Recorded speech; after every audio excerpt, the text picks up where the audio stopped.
So I'm just outside the T2 store about to go in for my masterclass with my cousin Angelina, and I can't wait. We're going to be making matcha and chai and just different ways of preparing tea.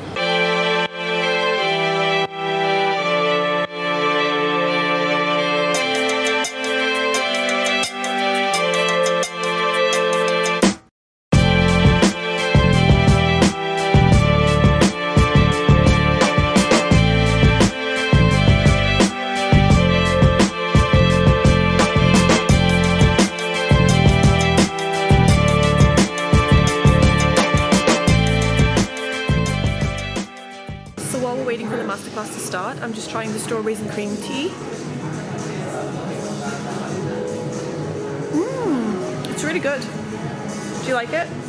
Yeah, I feel like it's great on the side. This is an iced tea, so it's perfect for today because today is so hot, you guys. It is so hot outside. So the absolutely amazing thing about the T2 shops is that everything in them has a story. Like this wallpaper has a story attached to it. It's a real newspaper that's been put on the walls, which is really, really cool. Isn't this just the prettiest tea set? It's so pretty. I love the colors.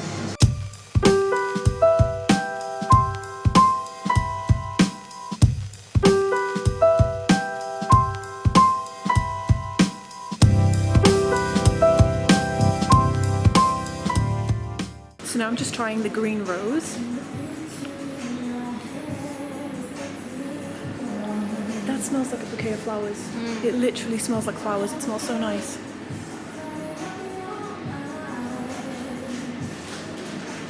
It's so I would wear this as a fragrance. Like I would legit wear this as a perfume. This also has like a fruity twist to it. It's got a bit of mango in it, so you can definitely taste the fruitiness. Cool. Right, shall we get started? Yes, let's do this. Here we go. Brilliant. T2 Okay. Masterclass. Yes, fantastic. Let's hit the road. I'm going to show you how to make an oolong berry, hot and cold. What we'll do first is we'll start by icing an oolong berry. Just maybe 4 of those perfect scoops straight into that infuser. Now for an iced tea, I'd always suggest you double up on the amount of tea and the amount of time, just because the ice is going to dilute it ever so slightly. And then I'm just going to use half the amount of water because I'm aiming to make that concentrate. We need to remember that when we do put the ice in, it is going to dilute. So let's make a really strong concentrate. We're going to screw on this cap. And we'll sit that in there. I'm just going to leave just a little gap, just so that it can vent. And that is brewing already. And in the meantime, whilst that brews, I'll show you how to make a hot one instantly. So we'll get our T2 tea maker and fill 500ml and redeem 1 cup for 1 person, 250. So these are fantastic for tea for 2. Again, we'll get our perfect scoop, airtight container. I'll ask you just to put 2 scoops in. This is an oolong tea. This falls under the oolong category.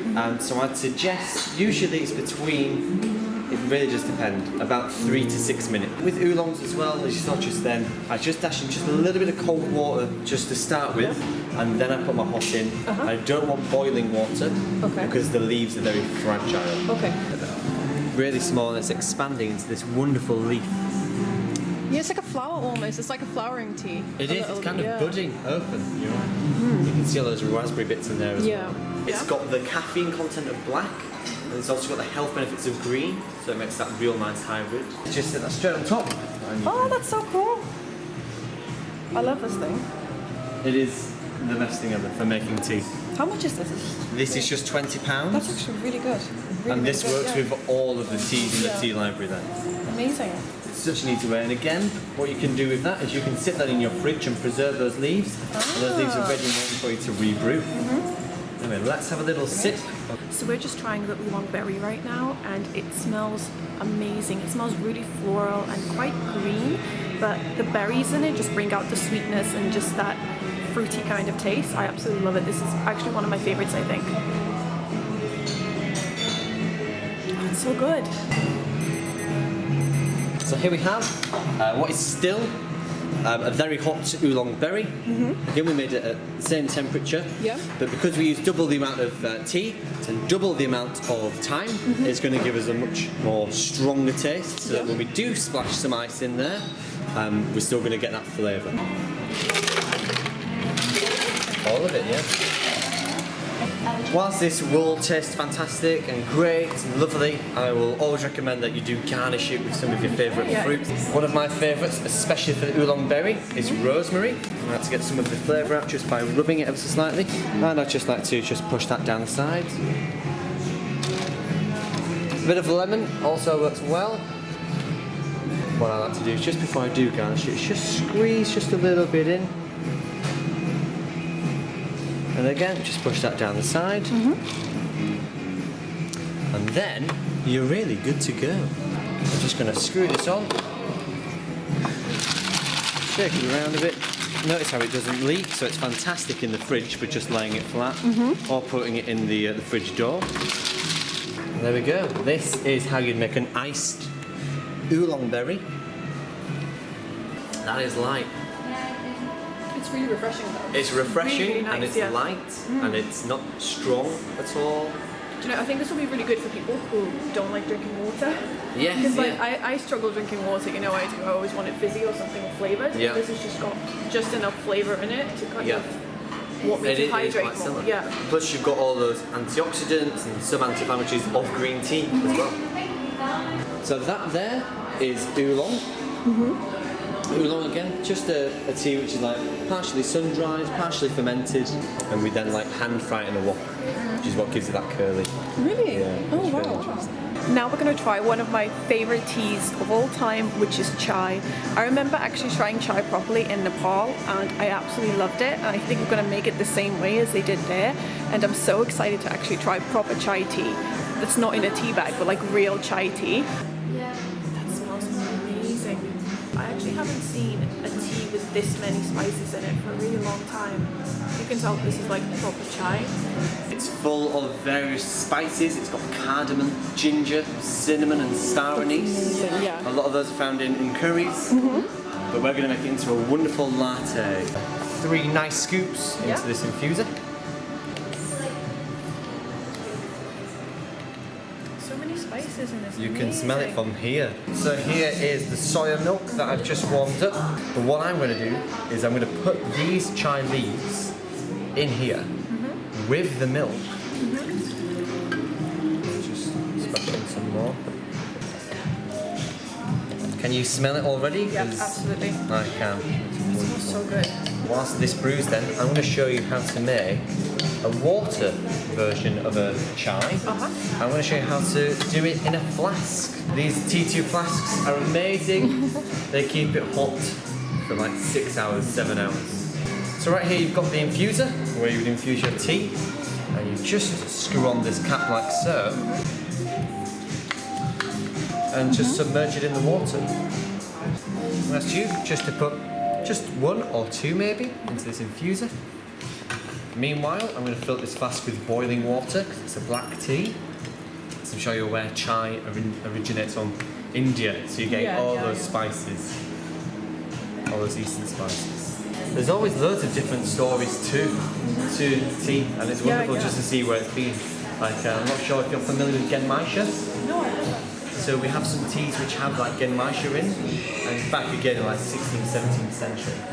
Teas with genmaisha in, like the genmaisha sencha, Japanese GMC sencha that we've got, and would be addressed as like the poor man's tea, because it would, the sencha is quite the expensive green tea, whereas the genmaisha would like sort of like puff it out and just add like a different flavour.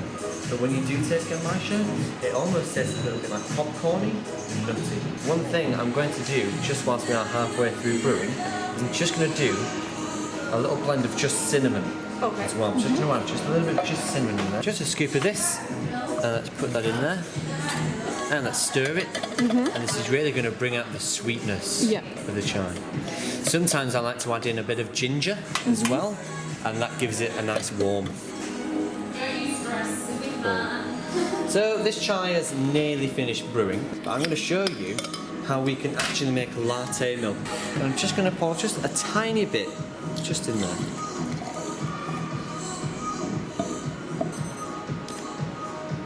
put on the lid, and I'll ask you, Angelina, just to plunge this up and down really fast through the liquid. Really quickly. There you are.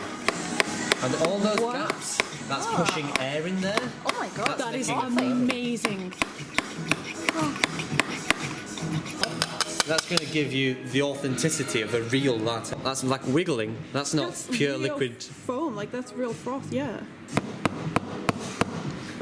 There we go, it's quite smooth. And that's with now. soy milk as well. Just with That's soy milk, amazing, yeah. I always suggest use soy milk, just so then you're not masking any of the flavour. Yeah. I'm going to pour my fluff right in there, and look at how creamy that looks. That is amazing. Look how frothy that is. That is actually amazing. Just let that settle. You can see the divide. We're going to taste this, but just before we do, we're going to take this off the brew. Real cool fact about these flasks. Every Friday, if you have, this is a message to all of you out there, if you have a T2 flask, come into a store on Friday and we will fill it up for free. The gift that keeps on giving. That's a really good deal. That smells so good. Thanks, Sam. Yeah. And there's just one more trick I'm going to show you. You're having that as just a regular latte. You can also add in a little dash of honey as well. Yeah. That's so good. That is so comforting. I could drink this all day. I'm not kidding. This is Yeah, this is the amazing. stuff. This is the stuff. It's like dessert. Like I could drink this every day after dinner as a dessert. That's so creamy. How good is that, right? Amazing. And I think the soy milk really adds something extra. It really does. Yeah. You can actually see the spices in it. Yeah. And then you can really smell them and you can really taste them. I love the soy milk trick as well. Cool. So now we're going to compare the latte version Yeah. to the watered version. So this is just the plain version without the milk that's been made in a flask. Yeah, you can definitely taste the spice. It's more fresher and cleaner tasting, I think. And again, nothing stops you from adding in, like, again, that drop of honey or that stir of soya.